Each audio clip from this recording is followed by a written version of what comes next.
धूल जैसे कदम से मिलती है, जिंदगी रोज हमसे मिलती है और ऐसे बहुत कम लोग हैं दुनिया में जिनको शोहरत कलम से मिलती है। नमस्कार दोस्तों, आप सुन रहे हैं रेडियो धूम 89.6 और मैं आरजे राघव आप सभी का बहुत बहुत स्वागत करता हूं programme guest of the day में, जिसमें हम साक्षात्कार करते हैं अपने ही अंचल के किसी खास मेहमान के साथ। और आज जो हमारे खास मेहमान हैं वे एक कवि हैं, लेखक हैं, पत्रकार हैं। उनसे हम जानेंगे पत्रकारिता के विषय में, सुनेंगे उनकी कविताएं और भी बहुत सारी बातें हम उनसे करेंगे। और आज के इस प्रोग्राम में हमारे मेहमान हैं श्री भानु प्रताप मिश्रा जी। मिश्रा जी, आपका बहुत बहुत स्वागत है हमारे इस programme guest of the day में। धन्यवाद। मिश्रा जी, जैसे कि हम जानते हैं कि आप एक कवि हैं, लेखक हैं, पत्रकार हैं जी। तो हम आपसे परिचय जानना चाहते हैं कि आप किस विधा में लिखते हैं और इस क्षेत्र में आप कब आए हैं और रायगढ़ में आपका रहना कब से हो रहा है, और भी कुछ आप अपने बारे में हमें और हमारे श्रोताओं को यदि बताना चाहें तो। रायगढ़ में 20-22 साल हो गए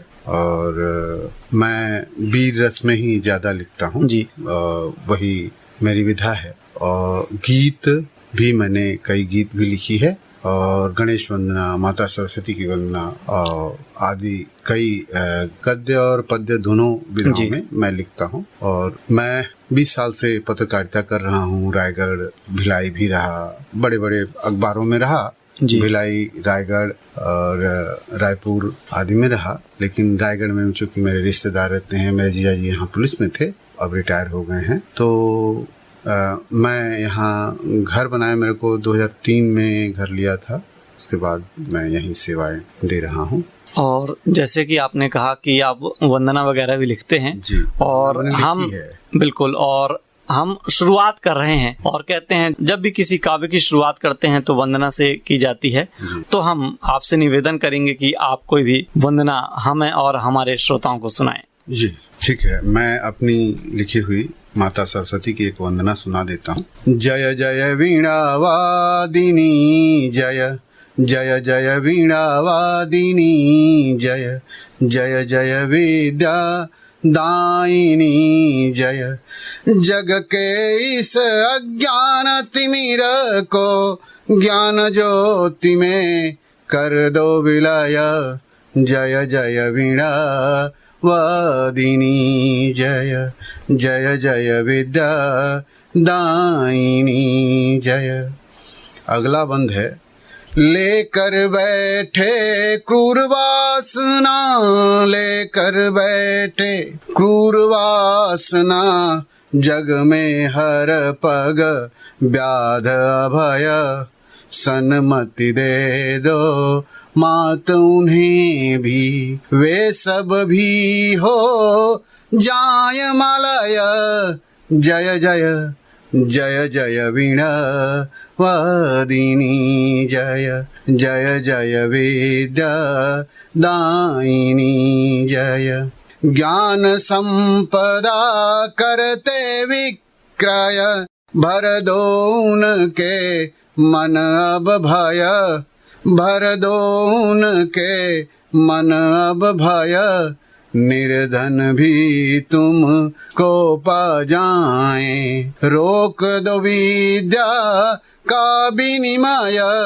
जय जय जय जय वीणा वादिनी, जय जय जय विद्या दायिनी, जय। धूल शिव शुधा भरी हुई है, टूट रहा सांसों का लय, टूट रहा सांसों का लय, बस अब भर दो ज्ञान मनुज में, बस अब भर दो ज्ञान मनुज में, शीघ्र करें वे वन का संचय। जय जय जय जय वीणा वादिनी, जय जय जय विद्या दायिनी, जय। बहुत बढ़िया। जब भी हम वंदना सुनते हैं किसी भी की तो मन आध्यात्मिक होता है, बहुत अच्छे विचार आते हैं। और जैसा कि मिश्रा जी हम जानते हैं कि आप मीडिया से जुड़े हुए हैं जी। तो पहला प्रश्न मेरा यही है, हम जानना चाहते हैं कि आप मीडिया को किस तरह देखते हैं, क्योंकि अलग अलग प्रकार के मीडिया होते हैं, हम भी एक इलेक्ट्रॉनिक मीडिया में हैं जी। तो आप किस तरह देखते हैं मीडिया को? जी, मीडिया का अर्थ होता है माध्यम जी।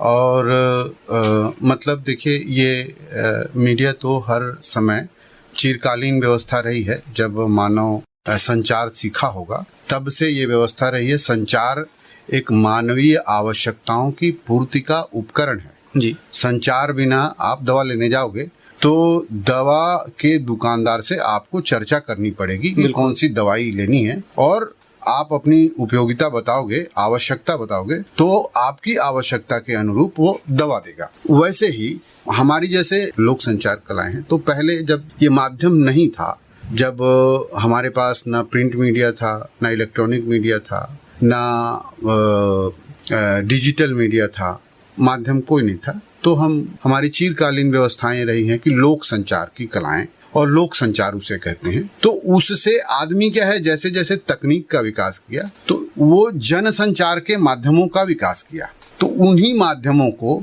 मीडिया कहते हैं जी। जो जन संचार के माध्यम है। आप जानते हैं कि आपका रेडियो भी उसी माध्यम का एक हिस्सा है। रेडियो इलेक्ट्रॉनिक मीडिया है और टीवी टेलीविजन भी इलेक्ट्रॉनिक मीडिया है। रेडियो श्रव्य माध्यम है और वो श्रव्य और दृश्य दोनों माध्यम है। तो मीडिया का रूप जो होता है अलग अलग हो सकता है। जन संचार की प्रक्रिया में वही होती है। पत्रकारिता का 3 कारक है, 3 उद्देश्य होता है जी। एक होता है सूचना पहुंचाना, समाज तक सूचना पहुंचाना। दूसरा होता है लोगों को शिक्षित करना, और तीसरा होता है मनोरंजन करना, लोगों को मनोरंजित करना, मनोरंजन पहुंचाना। ये भी एक चीन के एक विद्वान थे हटचिन सान, उनके अनुसार मनोरंजन अवकाश के समय की जाने वाली सार्थक क्रिया है। तो इसलिए मनोरंजन भी समाज का एक बहुमूल्य भाग है। आप जैसे इतिहास भी पढ़ेंगे तो आपको मिलेगा, वैदिक काल से आप पाएंगे कि वैदिक काल में भी मनोरंजन था। तो मीडिया का काम जो है वो समाज तक सूचना पहुंचाना, समाज तक मतलब माध्यम का कार्य है। माध्यम का उपयोग करता है पत्रकारिता। कारक कौन है? पत्रकारिता का वो कारक है, और माध्यम है। मीडिया मतलब माध्यम, वह माध्यम है। जनसंचार के माध्यम पुस्तक, प्रिंट मीडिया में पुस्तक है, अखबार है, समाचार पत्र आदि, पत्र पत्रिकाएं आदि, ये प्रिंट मीडिया के संसाधन हैं। और आप इलेक्ट्रॉनिक मीडिया में टेलीविज़न और श्रव्य माध्यम आपका रेडियो है ना, और डिजिटल मीडिया, आज डिजिटल मीडिया आ गया है, वो सबसे सशक्त माध्यम अब माना जा रहा है। और देख रहे हैं कि सिटीजन जर्नलिज्म भी हो रहा है। बिल्कुल। आज सिटीजन जर्नलिज्म की एक विमर्श चल रही है सिटीजन जर्नलिज्म पर, और मीडिया लिटरेसी पे भी बात चल रही है। तो मीडिया लिटरेसी तो होना चाहिए, हर आदमी को ये जानना चाहिए क्या फैक्ट है, सूचनाएं जो हमारे पास आ रही हैं तो उसको हमें दूसरे जगह भेजना है या नहीं भेजना है, या हम उसको यहीं खत्म कर दें या आगे बढ़ाएं नहीं बढ़ाएं। तब उसमें समझ विकसित होगी जब वो मीडिया को जानेगा, मीडिया लिटरेसी से वो जुड़ेगा। मीडिया लिटरेसी आवश्यक है, और मीडिया को जानने की आवश्यकता समाज में है, और मीडिया बस माध्यम है, और इस माध्यम को जानना, समझना और पढ़ना ये आवश्यक है। जी, जैसे आपने एक बात कही और हमने भी कहीं सुनी है कि ज्ञान जहाँ से मिले बटोर लीजिए, मगर थोड़ा टटोल लीजिए। बिल्कुल। हम प्रोग्राम को आगे बढ़ाते हैं और हम ये जानना चाहते हैं कि आप लेखन का कार्य तो करते हैं, आपने एक पुस्तक लिखी भारतीय संचार यात्रा जी। इसके बारे में हमें बताएं, इस क्षेत्र में और अन्य क्षेत्रों में क्या अंतर है? भारतीय संचार यात्रा जनसंचार पत्रकारिता व जनसंचार पुस्तक है मेरी लिखी हुई है, और इसी साल प्रकाशित हुई है। अभी मैं इसको लेकर के विश्वविद्यालयों में पाठ्यक्रम आदि में पढ़ने के लिए ये बहुत उपयोगी पुस्तक मैंने लिखी है। मेरा मानना है, ऐसा मेरा व्यक्तिगत मानना है। अब ये समीक्षा हो रही है और लोगों तक पहुंची है, तो समीक्षा हो रही है। तो भारतीय संचार यात्रा अन्य पुस्तकों से, पत्रकारिता के अन्य पुस्तकों से थोड़ा भिन्न इसलिए है कि मैंने वेद से, चूंकि हमारी सभ्यता, भारत की बात मैं कर रहा हूँ, तो भारत की बात कर रहा हूँ तो हमारी सभ्यता वैदिक काल से शुरू होता है। इतिहासकार मानते हैं कि वैदिक काल 4500 ईसा पूर्व से 1500 ईसा पूर्व के बीच था, और उस बीच ऋग्वेद लिखा गया, लिपिबद्ध हुआ। वेदों को तो श्रुति कहते हैं, तो लिखा गया। तो वेद, ब्राह्मण, अरण्यक, उपनिषद, वेदांग से होते हुए मैं आया हूँ, और विकास संचार की भी मेरे उसमें आपको मिलेगा। मेरा व्यक्तिगत रूप से संचार को मैं जानता हूँ नजदीक से, इसलिए मैंने इसको लिखा है। कई जगह विवाद भी रहा, कई प्रोफेसर्स बोले कि नहीं, आप वेद को कैसे विकास संचार कह सकते हैं। तो विकास संचार का अर्थ ही होता है कि जो कलाओं और विधाओं का हस्तांतरण दूसरे पीढ़ियों में संचार के माध्यम से दूसरे पीढ़ियों को किया जाए, वो उस संचार के प्रक्रिया को विकास संचार कहते हैं। या ग्रामीण क्षेत्रों के और स्लम आदि क्षेत्रों से जो उसके संचार के माध्यम से जो विकास किया जाता है, उसमें पत्रकारिता की बहुत बड़ी भूमिका होती है। तो विकास कार्य होते हैं, उसे विकास संचार कहा जाता है। तो इसलिए मैंने उसमें कहा है कि विकास संचार क्या है, और विकास संचार वेद हैं। और इसमें 28 पाठ है। अच्छा। मेरी पुस्तक में। और आपको रेडियो, टेलीविज़न, पत्रकारिता, समाचार संकलन, फीचर कैसे लिखा जाता है, फीचर होता क्या है, पीत पत्रकारिता क्या है, फोटो पत्रकारिता क्या है, डिजाइन एंड ग्राफिक्स क्या है, जनसंपर्क पढ़ा जाता है, पीजी यूजी दोनों में पढ़ा जाता है। तो जनसंपर्क क्या है, उसके प्रकार कितने हैं, विज्ञापन क्या है, विज्ञापन और जनसंचार क्या है, जनसंचार में विज्ञापन में भी सूचना दी जाती है जी, और संक्षेप में सूचना देनी होती है। तो विज्ञापन भी जनसंचार का एक उपकरण है, तो इसलिए महत्वपूर्ण हो जाता है और इसे पीजी में पढ़ा जाता है। पुस्तकें जनसंचार के माध्यम कैसी हैं, कब से शुरू हुआ, कब से इसका इतिहास मिलता है, और रेडियो है, टेलीविज़न है, डिजिटल मीडिया है, फिल्म है, मीडिया संचालन में प्रबंधन की भूमिका और संपादकीय की भूमिका क्या होती है, संचार शोध से मानव उन्नति, भारतीय मीडिया में आचार संहिता भारतीय मीडिया की क्या है, तो भारत के लोक कानून और मीडिया संचालन, भारतीय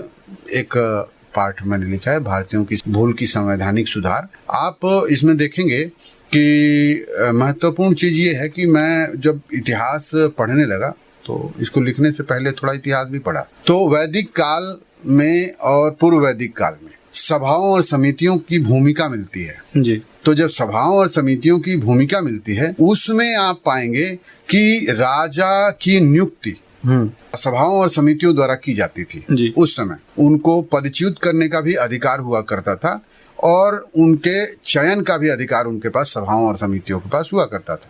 वो सभाएं और समितियां आज जैसे जिस तरह हम वोट दिया करते हैं, जिस तरह लोकतंत्र में हर व्यक्ति पार्टिसिपेट करता है, उसी तरह व्यवस्थाएं थी कि ग्राम क्या होगा, विश क्या होगा, जनपद क्या होगा, राष्ट्र क्या होगा, इस तरह उसकी व्याख्या है, पूरी व्याख्या मिल जाएगी किस तरह चुनाव होता था। जैसे ग्राम पंचायत स्तर पर त्रिस्तरीय पंचायती राज चुनाव आज है, वैसी व्यवस्थाएं थी कि ग्राम पंचायत से लेकर के ग्राम उस समय हुआ था, कुटुंब हुआ करते थे, प्राथमिक यूनिट होता था कुटुंब, तो कुटुंब से ये संचालित होता था। तो भारत सबसे पुराना, जैसे कहते हैं कि लोकतंत्र सबसे पुराना अमेरिका की है, तो मैंने जब इतिहास पढ़ा तो मेरे को ऐसा लगा कि नहीं, भारत सबसे पुराना लोकतंत्र है और सबसे बड़ा लोकतंत्र है जी। तो एक तो लोकतंत्र हमारा बहुत पुराना है, हम लोकतांत्रिक व्यवस्था से पहले उठे हैं, बाद में लोकतांत्रिक व्यवस्थाएं हमारी ध्वस्त हो गई, और आपसी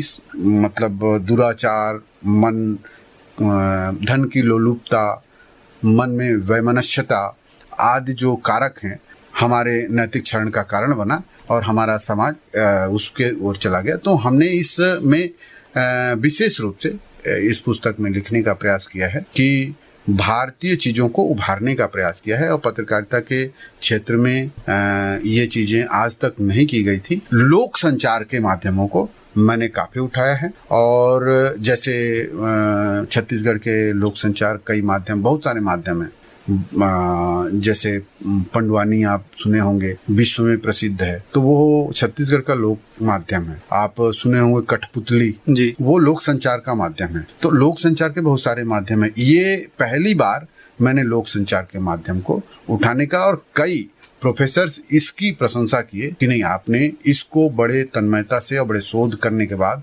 आपने लोक संचार के विधाओं को लिखा है, कलाओं को लिखा है। जैसे सर हम देख पा रहे हैं, ये बहुत मोटी पुस्तक है जी। हम जानना चाहते हैं कितने पेज की है ये? 496 पेज। जी, आपके इतने पेज की लिखी, तो लिखने में बहुत समय लगा होगा, इसको सोचने लगा होगा, क्योंकि हम देखते हैं इतनी बड़ी पुस्तक पढ़ने के लिए हमको बहुत समय लगता है जी। तो आप लेखन का कार्य तो है बहुत बड़ा, बहुत कठिन भी है, इतना हम पढ़ ना पाए जितना आप लिख लिए हैं जी। तो कितना समय लगा और कैसे आपके मन में विचार आया कि मुझे इसमें लिखना चाहिए? क्योंकि हमने देखे पत्रकार बहुत हैं, सब मीडिया में हैं, बोलते हैं, लिखते हैं, मगर इस विषय में लिखना चाहिए, आपके अंदर ये विचार कैसे आए? मैं जब बीजेएमसी किया और एमजेएमसी किया तो मुझे लगा कि इस क्षेत्र में जो साहित्य उपलब्ध है वो एक तो हिंदी में बहुत ज्यादा साहित्य उपलब्ध नहीं है जी। दूसरा चीज मुझे लगा जो मैंने पढ़ा लोगों और जो डॉक्टर अर्जुन तिवारी, केवल जे कुमार आदि हैं इसके लेखक रहे हैं, प्रोफेसर्स भी रहे हैं, तो उनकी लिखी हुई पुस्तकें हैं, लेकिन वो पर्याप्त मुझे नहीं लगा कि एक ही बीजेएमसी में एक ही पुस्तक से पूरा काम चल जाए। अच्छा। उसका एनालिसिस हमने तो पूरा एनालिसिस नहीं किया है, चूंकि 476 पेज में पूरा एनालिसिस नहीं किया जा सकता है जी। पूरा उसकी व्याख्या पूरी नहीं की जा सकती। कारण ये है कि वो बहुत बड़ा क्षेत्र है और पत्रकारिता की आपको ये जानकारी होगी और सब लोग भी जानते हैं कि पत्रकारिता की सर्वमान्य परिभाषा नहीं है। अच्छा। किसी ने कुछ कहा है, किसी ने कुछ कहा है, परिभाषा अलग अलग दिया है, तो अलग अलग लोगों के, अलग अलग विद्वानों के अलग अलग परिभाषाएं हैं। तो इसके कारण को मैं जानने का प्रयास किया तो मेरे को मिला कि ये कारण मात्र ये है कि इसका क्षेत्र का बृहद होना। अच्छा। आप देखेंगे कि खेल पत्रकारिता भी है और पर्यावरण पत्रकारिता भी है और महिला पत्रकारिता भी है, शोध पत्रकारिता भी है, तो पत्रकारिता का कोई अंत नहीं है, अथाह है, कह सकते हैं, बहुत बड़ा क्षेत्र है। और इसीलिए इसका एक पुस्तक में, लेकिन मैंने भरसक प्रयास किया कि एक ही पुस्तक में सारे चीजों को, बीजेएमसी में जो मैं कमी पाया, एमजेएमसी में जो कमी पाया, देखा कि पुस्तकें लिटरेचर नहीं है, जो जैसे मैं जूझ रहा था वैसे दूसरे लोग ना जूझें, तो इसलिए मैंने उसे लिखा। लॉकडाउन था, लॉकडाउन में मैं लिख डाला। अच्छा। कहते हैं कि आपदा में अवसर। सच में वो जो आपको एकांत मिला तो इसमें आपने इतनी बहुत बढ़िया पुस्तक लिखी है। और जैसा कि आपने शुरुआत में कहा, संक्षेप में लिखना ये बहुत बड़ी बात है, क्योंकि आप सागर को समझिए कि गागर में आप समेट के रख दिए हैं। यदि मैं कुछ इसमें कहना चाहूँ एक शब्द में तो यही कहूंगा, गागर में सागर। ऐसा जी। और जानना चाहते हैं कि संचार शोध क्या है, और आपने पुस्तक में इसको लिखा है तो इसका क्या प्रारूप होना चाहिए या क्या है, हम आपसे जानना चाहते हैं। संचार शोध वर्ष 1955 में लेजरफील्ड ने प्रस्तुत किया था अपनी पुस्तक में, जो स्नातकोत्तर किए होंगे वो उनको मिलता है। तो संचार शोध ये है कि जो स्रोत है, मतलब संदेश उत्पन्न करने वाला व्यक्ति जी। अभी मैं संदेश, जैसे मैं बोल रहा हूँ तो मैं संदेश उत्पन्न कर रहा हूँ जी, और आप प्रापक हो गए वहाँ। अच्छा। तो जो मैंने क्या मैसेज दिया और किस माध्यम से दिया, किस उद्देश्य से दिया, उस माध्यम का अध्ययन और उस पर प्रभाव क्या पड़ा। अच्छा। प्रभाव का अध्ययन करना, उसका प्रभाव का वैज्ञानिक अध्ययन किया जाता है। माध्यम का अध्ययन करना कि माध्यम क्या है, किस माध्यम का उपयोग किया, ऐसा प्रभाव पड़ा। और संचार में वह व्यक्ति किस तरह, किस प्रभाव से संचार किया, स्रोत ने जो उत्पन्न किया संदेश को, वो किस उद्देश्य से उत्पन्न किया, इन 4 कारकों का अध्ययन किया जाता है और उसी के परिणाम को ही संचार शोध कहते हैं। अच्छा। सर, ये फिर विकास संचार, विकास संचार में पहले ही बताया, विकास संचार मतलब कलाओं और विधाओं का एक पीढ़ी से दूसरे पीढ़ी संचार के माध्यमों से हस्तांतरण किया जाता है। अच्छा। उसे कहते हैं विकास संचार, या संचार के माध्यमों से समाज में विकास की परिकल्पना को रखना और उसको पूरा करना ही विकास संचार है। ये दोनों चीजें जो है ना, विकास के लिए संचार की उपयोगिता, बिल्कुल, बिना संचार के तो कोई कार्य हो नहीं सकता। संचार के माध्यम से कलाओं का हस्तांतरण, आप एक देखेंगे कि बढ़ई या तो मौखिक रूप में सिखाता है अपने दूसरी पीढ़ी को, अपने विधा को, कला को बनाने की, जैसे ये मेज बनी हुई है तो किसी बढ़ई ने बनाया होगा, किसी कारीगर ने बनाया होगा। तो कारीगर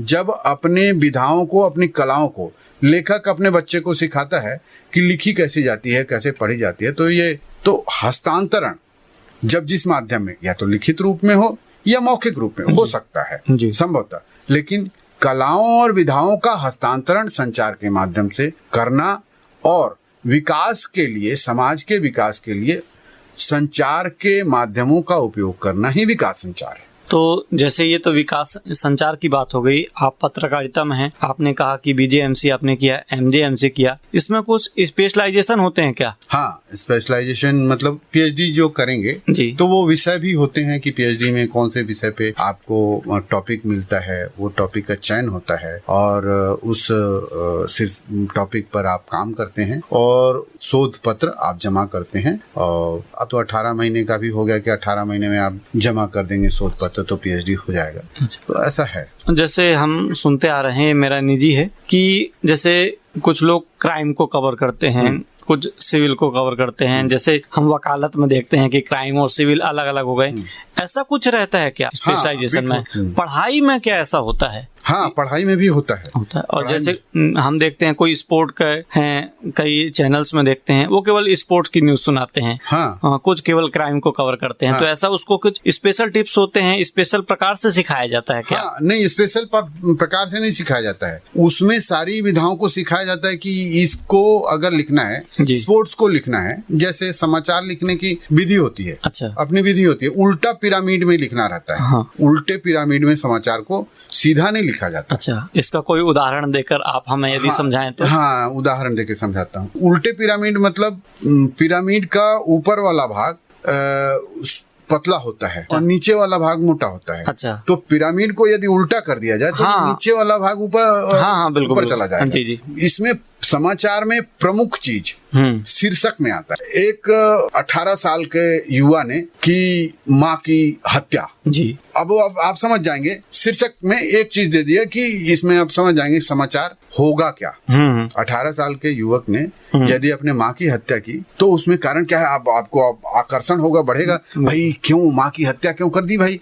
तो अब ये सबसे प्रमुख बात सबसे पहले। अच्छा, उसके बाद इंट्रो में उसका जो इंट्रो होता है, इंट्रो में उसके सारी मूल चीजें लिख दी जाती हैं जी, कि वो इंट्रो पढ़ेगा, पाठक जो होगा वो इंट्रो पढ़ेगा, उसके बाद उसको विस्तार दिया जाता है और सबसे नीचे निष्कर्ष होता है। हाँ।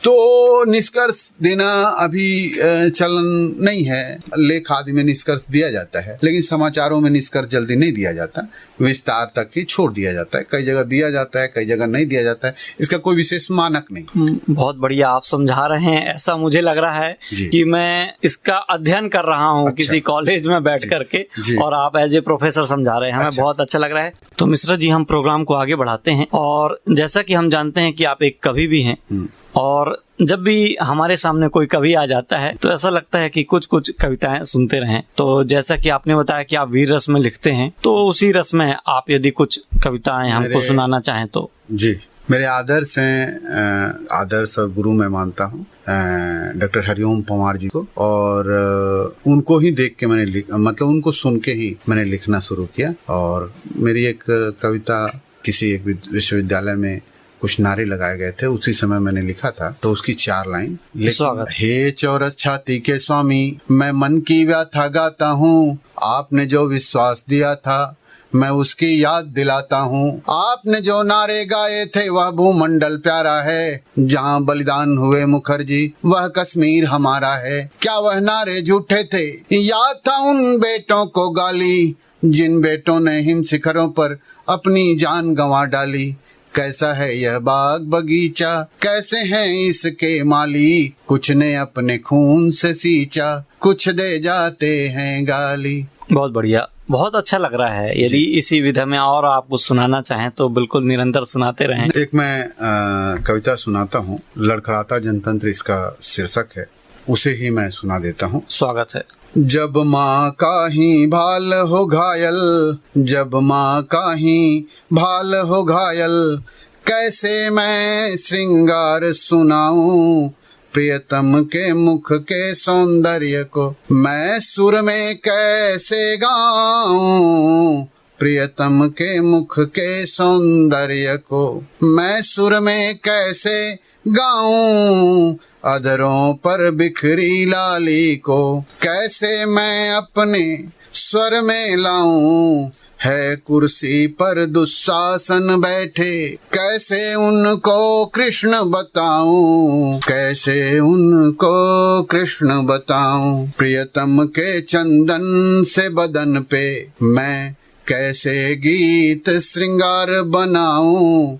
आंगन में जय चंद भरे हैं, किस पर मेरा सो लिख पाऊं, किस पर मेरा सो लिख पाऊं। प्रियतम के बिखरे बालों पर, प्रियतम के बिखरे बालों पर छंद श्रृंगार का कैसे सुनाऊं। बड़े सभा में भरे है रावण, बड़े सभा में भरे है रावण, किसको मानस का राम बताऊं। चूड़ी की झनकार से कैसे श्रृंगार के मधुरिम गीत बनाऊं। जन का शोषक तंत्र बना हो, क्या इसको जन तंत्र बताऊं। प्रियतम के मुख के सौंदर्य को मैं सुर में कैसे लाऊं। मनोरंजन की फूहड़ता को क्या गीता का ज्ञान बताऊं। प्रियतम के चंचल चितवन को, प्रियतम के चंचल चितवन को मैं कैसे मीठे स्वर में गाऊं। धन और मदिरा लोकतंत्र है, धन और मदिरा लोकतंत्र है, क्या इसको बाजार बताऊं, क्या इसको बाजार बताऊं। प्रियतम के स्वर्णिम परिधान को यदि मैं समदर सी बतलाऊं। आरक्षण के धीमे विष को क्या प्रतिभा का सम्मान बताऊं। प्रियतम के पाती को जोड़ के कैसे मैं प्रेम ग्रंथ लिख जाऊं। धन के लोलुप सिंहासन को क्या विक्रम वाला बतलाऊं। धन के लोलुप सिंहासन को क्या विक्रम वाला बतलाऊं। प्रियतम के धीमे मुस्कान पे कैसे गीत श्रृंगार बनाऊं। भूमि पुत्र के कष्ट को गाऊं या सत्ता का मान बढ़ाऊं। मुझको अब बतला दे प्रियतम, कैसे तेरे गीत को गाऊं। जब माँ का ही भाल हो घायल, कैसे मैं श्रृंगार सुनाऊं। जब माँ का ही भाल हो घायल, कैसे मैं श्रृंगार सुनाऊं। बहुत बढ़िया, बहुत बढ़िया। आप एक बहुत अच्छी लय में गाते हैं। हाँ। तो क्या आपने श्रृंगार में भी कभी लिखने की कोशिश की है? श्रृंगार में तो मैं नहीं लिख पाता हूँ। श्रृंगार में मेरा हाथ तंग है। मेरी शादी चूंकि बहुत पहले हो चुकी थी इसलिए श्रृंगार में हाथ तंग हो गया है। हाँ, चलिए। और श्रृंगार में सुना हूँ कि जो प्यार करते हैं वो लिखते हैं। हाँ। तो किसी ने कहा कि आप जिससे प्यार करें उससे शादी हो जाए, ये एक बात है, मगर जिससे शादी हो जाए उससे प्यार करें, ये बहुत बड़ी बात है। तो आप ये करते हैं। तो चलिए प्रोग्राम को हम आगे बढ़ाते हैं जी। और जैसे आप पत्रकारिता में हैं, बहुत सारे श्रोता रेडियो धूम सुनते हैं, उनमें से यदि कोई पत्रकारिता के क्षेत्र में आना चाहे या पत्रकार बनना चाहे या कविता लिखते हैं, तो आप उनको क्या संदेश देना चाहेंगे आज के इस प्रोग्राम के माध्यम से? पत्रकारिता के क्षेत्र में नए अवसर बन रहे हैं और नई पीढ़ी को पढ़ना चाहिए, जानना चाहिए, माध्यमों को जानना चाहिए कि माध्यम क्या क्या हैं। और चूंकि जितनी तकनीकी विकास हो रहा है, अब तो आर्टिफिशियल इंटेलिजेंस भी पत्रकारिता में आ चुका है। समाचार वाचक की अब नौकरी चली जाएगी, आर्टिफिशियल इंटेलिजेंस समाचार वाचन का कार्य करेगा। अच्छा। तो जो लोग पत्रकारिता में आ रहे हैं वो तकनीकी रूप से भी जानकार हों और समाचारों को, सूचनाओं को, मनोरंजन को और समाज का जो उनके ऊपर दायित्व होता है शिक्षण का, उन कार्यों को